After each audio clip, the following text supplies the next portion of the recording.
Welcome back to Reconstructing Relativity, Chapter 16, Twin Paradox, Part 3. I'm not sure if there'll be a Part 4 or if I'll get through it on this one. We'll see how long it runs, but this time we're going to talk a little bit about some of the controversy, some of the confusion, and I have a new case to present, which I think will help resolve some of that, but like I said, I'm not sure if that'll actually fit in this one or I have to go to the next one.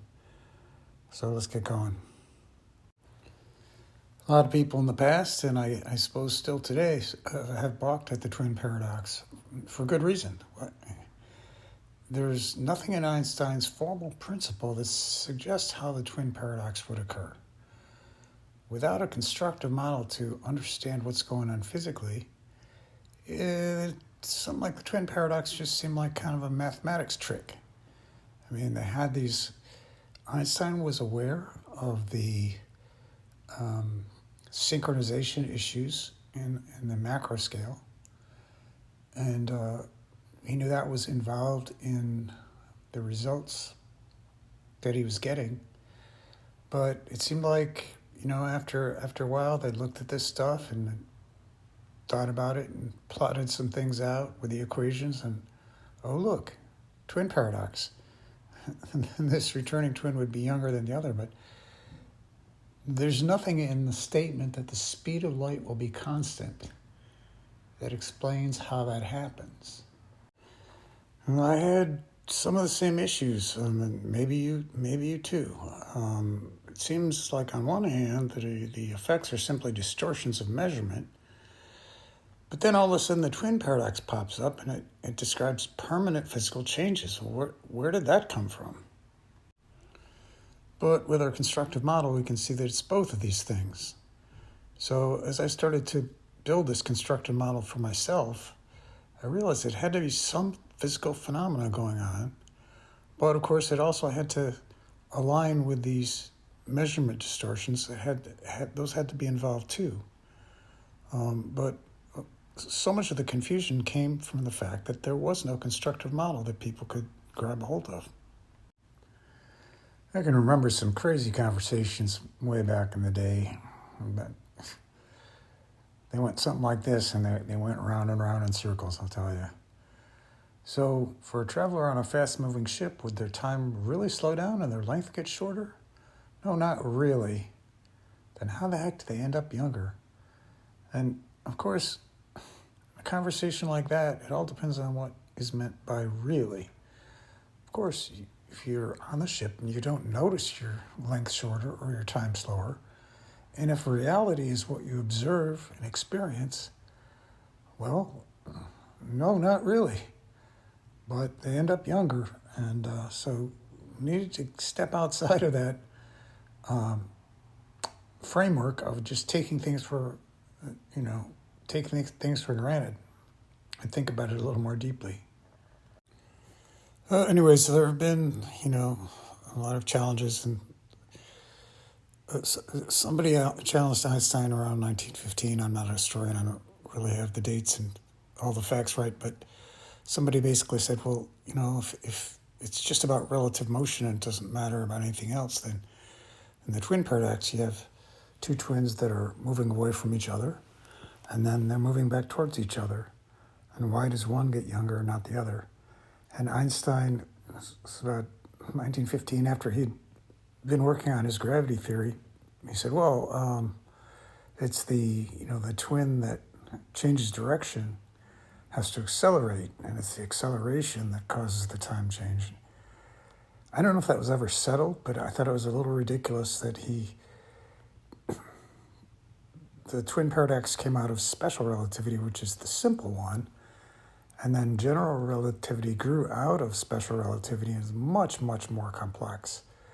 And Einstein went to using his general relativity to defend the simpler theory, which I thought was a little bit absurd. But remember also that in the first twin paradox case we took acceleration out of the issue by simply teleporting the twin from one ship to another.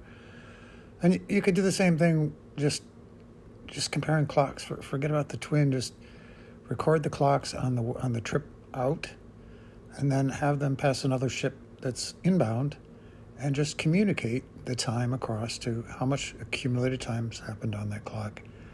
And so, in my opinion, the time dilation, the slowdown occurs on a steady basis because of traveling through space, and acceleration isn't required to resolve it. I don't know if that's ever been settled, and I think there's other questions that I just thought of one tonight of if two twins are on a planet and one of them goes to a different star system a certain distance away, assuming it stays a constant distance and all that, but suppose they go at a moderate speed. So they, in my model, they would age less than normal. But then what if the other twin follows behind? Nobody's turning around, but the other twin follows behind, but at a much higher speed of trip. Then I would think that the second twin that goes faster, the same distance but faster, would be the younger one after those two trips. But if you have any scenarios you'd like me to think about, let me know. I've got one that I want to present today, but I'm going to have to do something first. It starts out something like this. Suppose that, unbeknownst to us, Earth is already traveling at an extremely high rate of speed through space. Let's say to the left in my diagram. And then a twin gets on a ship and departs Earth at a high relative speed, but in the direction such that the twin that's on the ship is actually not moving through space, because Earth is moving to the left at a very high speed through space, but the twin has gotten into a reference frame that is at v equals 0 by departing Earth.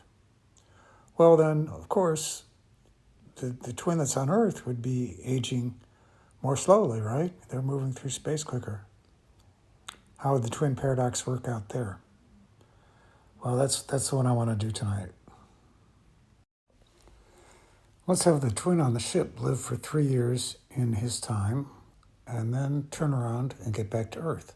So that would be a lot like the scenario we had in our first twin paradox case that I presented, where the twin on the ship lived for 3 years, turned around and came back, found that he was 6 years younger than his twin on Earth. Well, in this case, if Earth is moving to the left through space at 0.866c in the first place, and this twin on the ship gets up to a speed to the right such that his speed through space is 0, now we want to replicate the first case we did, so we want the twin to have a speed relative to the Earth of 0.866 on the way back also. Is that even possible? The ship's moving at 0.866c leftward, and now we want this spaceship to catch up to it with a relative speed of 0.866c. And the first thought you might have is, well, that's impossible. You'd have to be going faster than the speed of light to do that. But it's not true. It's not true. You can. In relativity, things are a little different. And so I'll talk about that just for a second, and then I'll present the scenario. Remember way back in one of my earlier videos, I talked about simple Galilean relative velocities. Simple subtraction. You're going 75, you pass a truck going 65, you pass the relative speed is 10. Well, Einstein showed that that's incorrect. It's just extremely, extremely close to correct for anything that's going slow. Only things going extremely fast is that simple subtraction incorrect. I mean, technically it's incorrect at all speeds, but the difference is so small that it's infinitesimally small for the case of anything that we do here on Earth, you have to be going a significant fraction of the speed of light before that relative velocity equation is not a simple subtraction. So I'm not gonna rederive this formula here, but we'll be seeing it play out in this model that I use, and we'll see that it is correct. It's kind of a verification instead of a derivation. But instead of a simple addition, I've been calling it subtraction, but speed of the truck relative to the ground plus the speed of the car relative to the truck equals the speed of the car relative to the ground. So that's the same thing here. We've got speed of the Earth relative to space, and we've got speed of the ship relative to Earth. Both of those being 0.866c, plug into this formula instead of the simple addition, which would be more than the speed of light. That's impossible. That is indeed impossible. But this is the actual the formula that works, and it is correct in relativistic speeds. And you plug into that formula, you get 0.98. The traveling ship, in order to catch up to the Earth at a relative rate of 0.866c,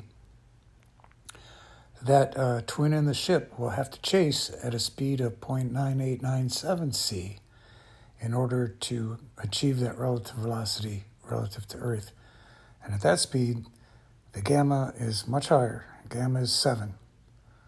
And you can see, just looking at the formula, instead of v plus u, it's v plus u over 1 plus v times u over c squared. So unless v and u are both really high fractions or significant fractions of c, that whole bottom denominator will be extremely close to 1, and you'll be back to the Galilean formula. So Galileo, Newton, they were right for all, like I said, normal earthbound situations. It's just that wasn't strictly correct, and Einstein gives the technically correct formula, which is applicable and accurate at extremely high speeds. So in the simplest analysis, here's how the times work out. The Earth is and always has been traveling 0.866c through space. So it's got a gamma of 2. This whole event is going to take 24 universe years, which is 24 divided by 2, 12 Earth years. Meanwhile, the twin on the ship has two sequences out. They'll be going 0.866 relative to Earth, but they'll achieve a state of v equals 0 relative to space. So gamma will be 1 for the first 3 years, which will actually be 3 universe years and 3 years on that ship. But on the trip back, it's kind of tidy how this works out. With that v over c equals 0.9897, which came from that 3-frame formula we just showed, where the gamma is 7.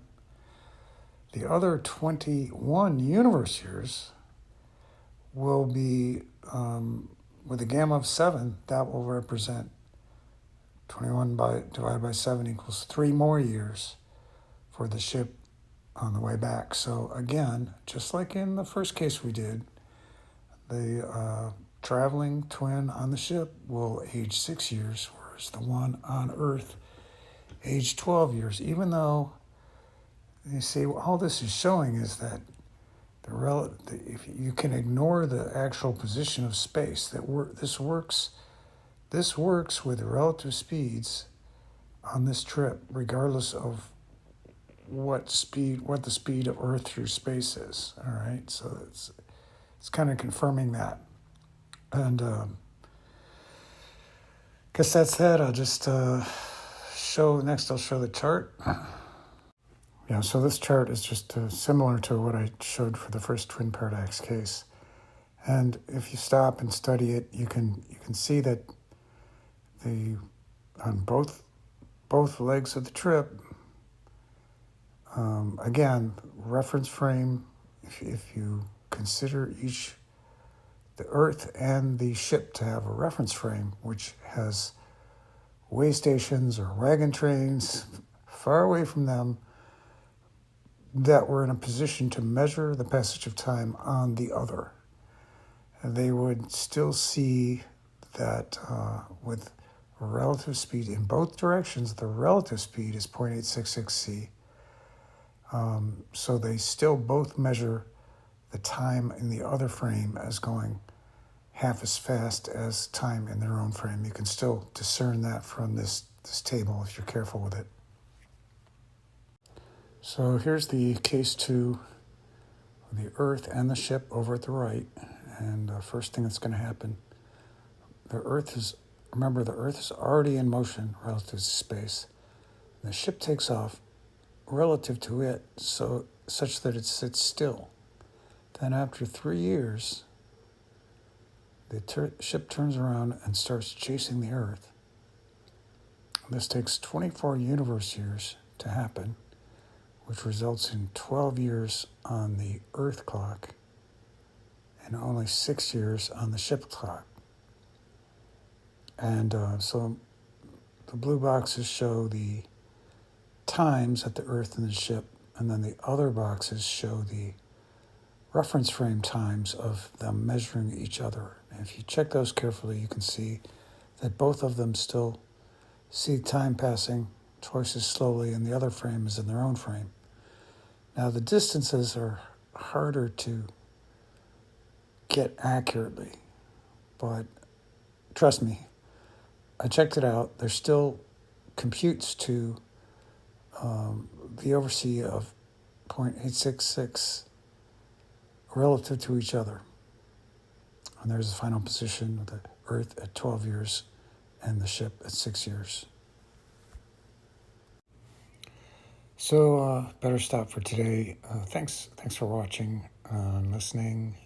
Please like, subscribe, leave a comment, give me your ideas, your thoughts. And we've got more to do in Special Relativity, a few more things to cover.